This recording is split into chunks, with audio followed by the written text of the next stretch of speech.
दिल्ली सरकार में ILBS एक ऑटोनॉमस सोसाइटी की तरह है, जहाँ पे हम लोगों का एक बहुत अच्छा ब्लड बैंक है। डॉक्टर मीनू वाजपेयी मेरी कलीग, वो इस प्रोजेक्ट की प्लाज्माफेरेसिस की प्रिंसिपल इन्वेस्टिगेटर हैं। और उनके साथ में जो दूसरे हमारे कलीग हैं जो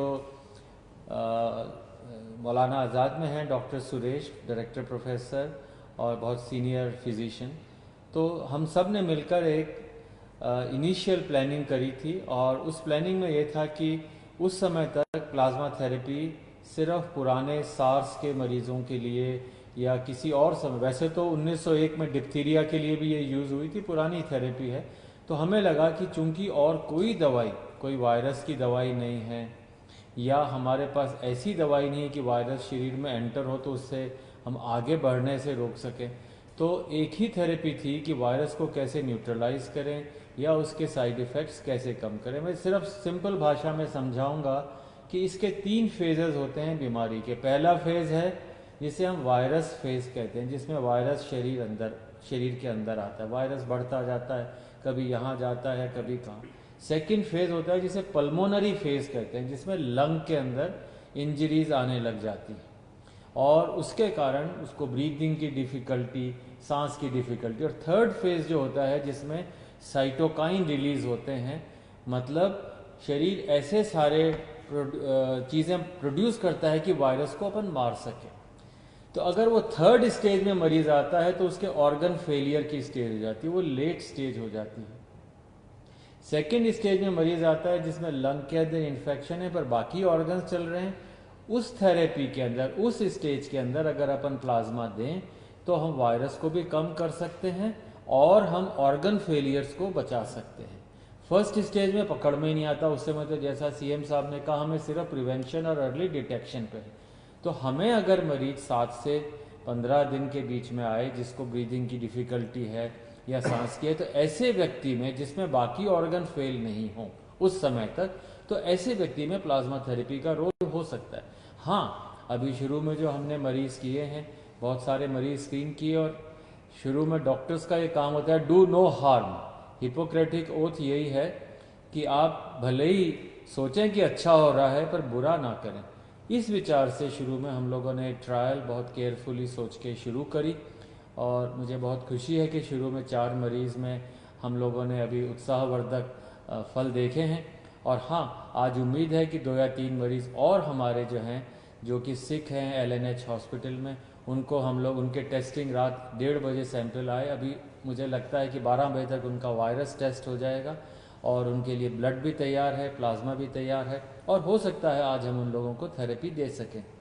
और इस थेरेपी के बेनिफिट्स काफ़ी हैं।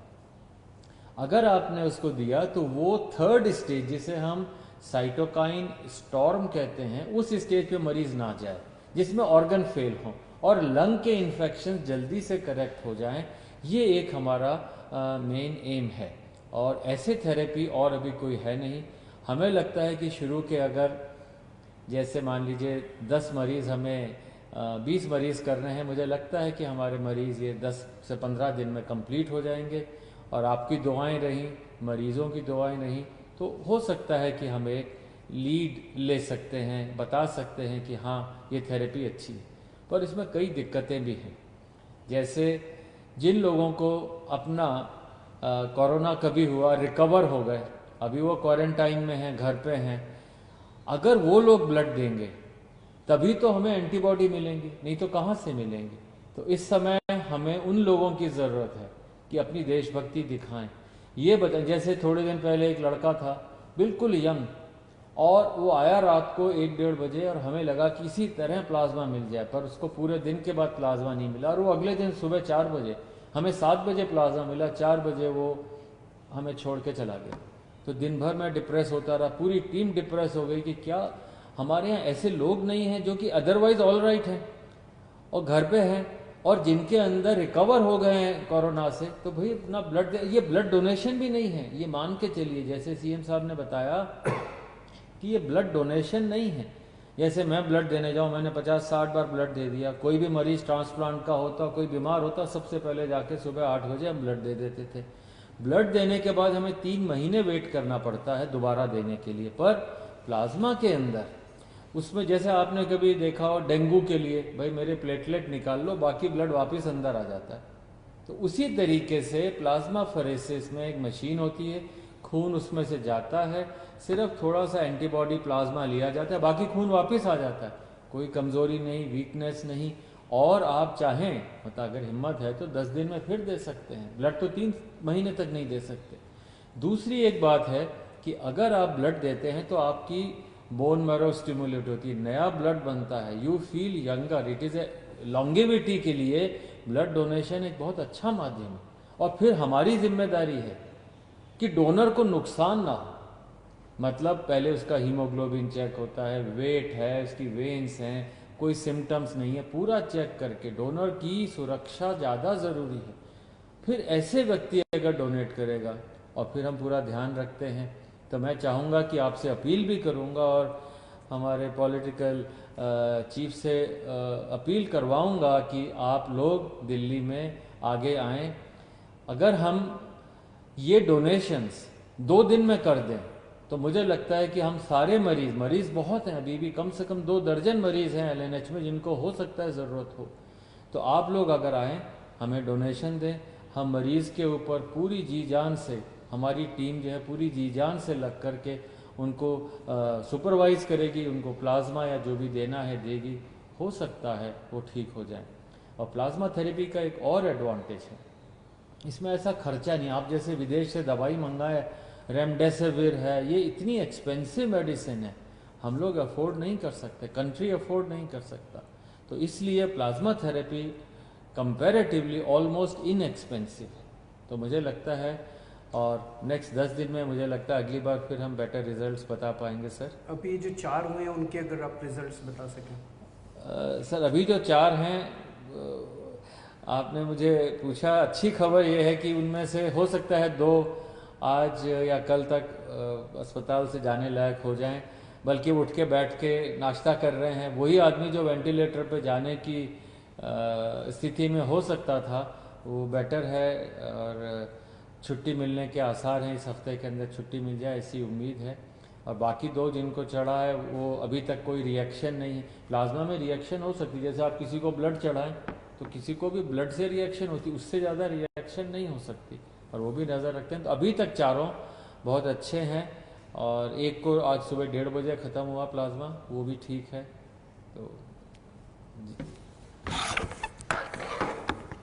तो अभी मेरे पास जो अस्पताल से डिटेल्स हैं, 4 जो मरीज थे उसमें से 2 मरीजों को मंगलवार को प्लाज्मा दिया गया था। तो आज 3 दिन हो गए उन्हें प्लाज्मा दिए हुए। वो दोनों आईसीयू में थे और मुझे एलएनजेपी के मेडिकल डायरेक्टर जो हैं उन्होंने बताया है कि शायद आज उनको आईसीयू से निकाल के वार्ड में शिफ्ट कर दिया जाएगा। पहले उनकी तबीयत बहुत ज़्यादा ख़राब थी। टेक्निकल टर्म्स में अगर हम देखें तो पहले पेशेंट का रेस्पिरेटरी रेट यानी कि सांस लेने का रेट 31 था, 15 होना चाहिए, 30 था, 30 बहुत ज़्यादा माना जाता है। ऑक्सीजन सेचुरेशन लेवल उनका 85% था, ये 95% होना चाहिए, ये भी बताते हैं बहुत सीरियस होता है। तो ये दोनों चीज़ें बहुत सीरियस थी। प्लाज्मा देने के बाद अब उनका रेस्पिरेटरी रेट 20 हो गया है और ऑक्सीजन सेचुरेशन 98% हो गया है।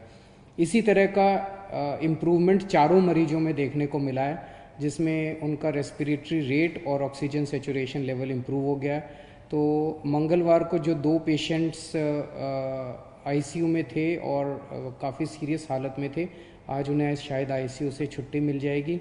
और जो 2 पेशेंट्स हैं बाकी उनको कल दिया गया है प्लाज्मा, और अभी 24 घंटे में ही उन्होंने काफ़ी अच्छे रिजल्ट्स दिखाए हैं और उम्मीद है कि ये भी काफ़ी अच्छे रिकवर होंगे। आज 2 या 3 और पेशेंट्स को दिया जाएगा।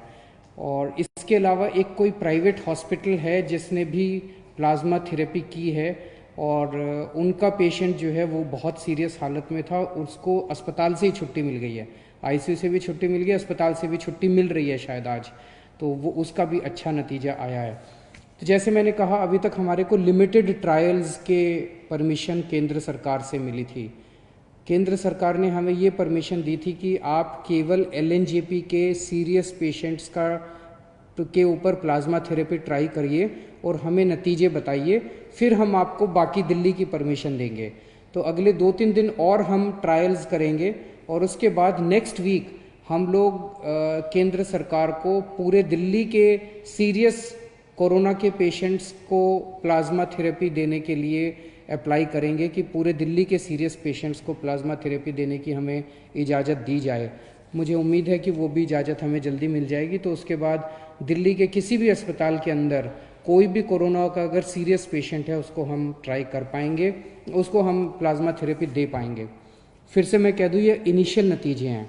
अभी कोई हम ये ना सोचें कि इसका कोरोना का इलाज मिल गया और ऐसा कोई इनिशियल नतीजे हैं। इनिशियल नतीजे बहुत उत्साहवर्धक हैं, एक उम्मीद की किरण नज़र आ रही है।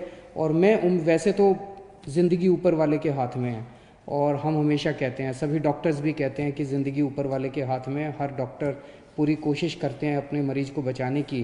तो लेकिन एक ये इतने ऐसे समय में एक ये उत्साहवर्धक खबर है हम सब लोगों के लिए